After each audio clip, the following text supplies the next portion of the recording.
And now, live for the first time in almost a year, it's Chillin with Da Pool, featuring your brand new host, Piratemaster Deadpool Supreme.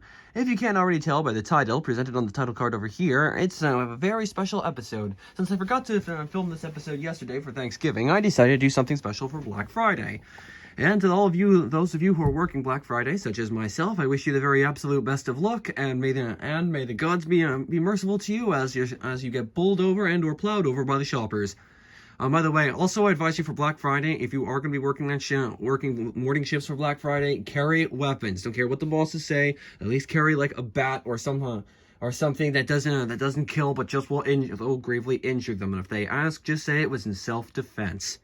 That's what I would do. That's what I would do. And yes, if you are judging me right now, if I'm just saying that out loud, then my hat's off to you. Whatever. Anyway, hang on. Anyway, as you can tell by the title card, this episode's been in the works for quite some time. As you can see, the title is Piratemaster Deadpool Supreme Defends the MCU. More specifically, Phase 4. And as to say, for the full disclaimer, please do not at me. Do not at me. If you do, I will have you blocked. Anyway, some of them, I've been reading, over the last couple of months, I've been reading some of the comments for a few of the shows and stuff like that, and there have been a lot of haters, more specifically, the She-Hulk show. Oh, excuse me, I just wanted to get that out in the open and just say, first of all, I like the She-Hulk show. I'm currently reading her run by John Byrne, and it's actually pretty fun. I mean, come on. Have you not seen the Harley Quinn TV series on HBO Max? I highly recommend you. Oh, sorry, indigestion for breakfast. Anyway, I highly recommend you check it out. It's actually pretty good. I mean, yeah, some of the stuff can be a bit bonkers, but then again, that's kind of the point. It's same with She-Hulk. It's kind of like Harley Quinn, but with Marvel, you know? I mean, half crazy, but still a fourth wall breaking and stuff, because it is just too awesome. Plus, you got the whole Wonger's friendship, and that has been blowing up the internet all over the freaking place. It is just so awesome. It's kind of like the Sam and Bucky thing from Captain America and from Falcon and Winter Soldier, because it's just that awesome, and it's adorably wholesome. Plus the part where Madison says when she sold her soul to a goat demon that says, "I will reap your soul on the souls of those you love," I'm like, holy crap, that is like the darkest thing I have ever heard, and I literally have listened to the song Hell by the band Disturbed. I highly recommend you, for those of you who are angry and need an angry song to like rage out and stuff, that is a good song for you, because you can actually understand the lyrics to songs like that while still keeping the angsty anger stuff to it. I do it whenever I get angry, and needless to say, it suffices. Anyway, the point being, She-Hulk is actually not so bad a show, and besides, the CGI on Jen looks pretty good. I'm just like saying, come on, it can't be any uglier than most of the other CGI elements, like some like the stuff if you had, like, I don't know, shot it, I don't know, like, you know, I can't say Pirates of the Caribbean because their CGI was decades ahead of its own time. Just saying, hands down, Pirates of the Caribbean, great CGI on those guys. I'm serious, because it's really, really great.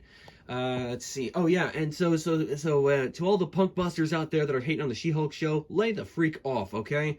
It's just a TV show. It's like my mom always says, it's just a show. No need to get too riled up about it. And and I actually kind of like it. Plus the finale where she just breaks out of the Disney Plus queue and enters our world, so meta.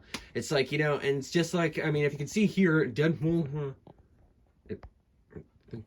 Never mind. Anyway, it's just the only time that anyone ever has done that was Dreadpool in Deadpool Kills the Marvel Universe, but I have to call him Dreadpool because that's kind of a nihilistic thing.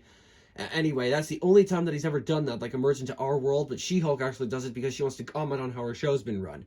And also, if you're gonna break the fourth wall, please don't do it while driving, because you could danger anyone else's lives.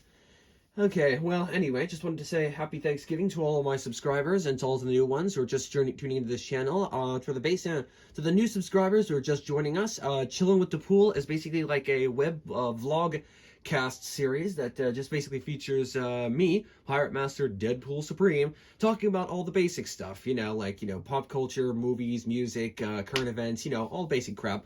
And yeah, so it's just sort of something like that, I guess. And excuse me, just gonna adjust the camera lens. Nope, there it goes again. Okay, So yeah, just wanted to defend that one. Also, Moon Knight's a pretty good series. It's kind of like the Egyptian, where Egypt finally gets its own superhero, so that's kind of a plus. I mean, yeah, I don't know if it tackles multiple personality disorder very well, but it kind of gives it its own personal spin. And again, it's like an alternate universe. It doesn't have to actually be accurate and stuff, so it's just like that. Plus, I think it makes the character of Arthur Harrow like actually fills him in, because in the comics there was like literally zero to nothing about him. I mean, he was just like one of those background characters in an old Hanna-Barbera cartoon. And for those of you kids who actually haven't seen them yet, I highly recommend you check them out to get the reference. Anyway, I liked it, except for the obvious sorts of abuse and stuff like that. People, oh, by the way, if you are to those of you out there who are in abusive homes and stuff like that, please call the please call it 100 help me hotline and stuff like that. Just doing a public service, and also for any of those and stuff. Well, anyway, the point being, some of those shows are really great. I mean, you got Falcon and Winter Soldier. I mean, that's a good buddy cop series. Plus, I mean, with Helmut Zemo in that world, I call him Cornelius Strucker, because he's more of from Agents of S.H.I.E.L.D., because he's like, the party animal, and actually has, more charisma, but being like the evil genius. Kind of like, like more, I don't know, like Professor Moriarty, I guess, from Sherlock Holmes, but, kind of more lively, I want to say. And, yeah. So basically that's just it. Well, anyway, I'll have to leave for work in less than 4 minutes. So before I go, I just want to say that the MCU is not so bad. And by the way, just gotta say this, Thor: Love and Thunder was pretty cool and everything, and I just wish that we had more of Christian Bale's Gore, because he slayed it as Gore. It's like Batman really gone to the dark side, because I actually liked it, and I was in tears at the very end after when he was realizing that he actually preferred hate over love. It's kind of like a whole morality flip to it and everything. Kind of makes you question religion and stuff like that. And by the way, if the way religion is going, I'd say instead showmanship is a dying art form. That's not true. Religion is probably going to be the next going to be a dying art form with the way it's being presented in media and other things. I mean, you realize it's getting really sad at this point. You really need to take some time and just really examine what you're going through and stuff. So anyway, that's it for part 1. Don't forget to tune in for part 2 coming soon. And be sure to like, share, and subscribe to the channel. And hope you had a great Thanksgiving weekend like I did. And happy Black Friday. And may the best of luck be with you for the rest of the morning. All right, that's all for part 1. So thank you very much for watching, and have a good one.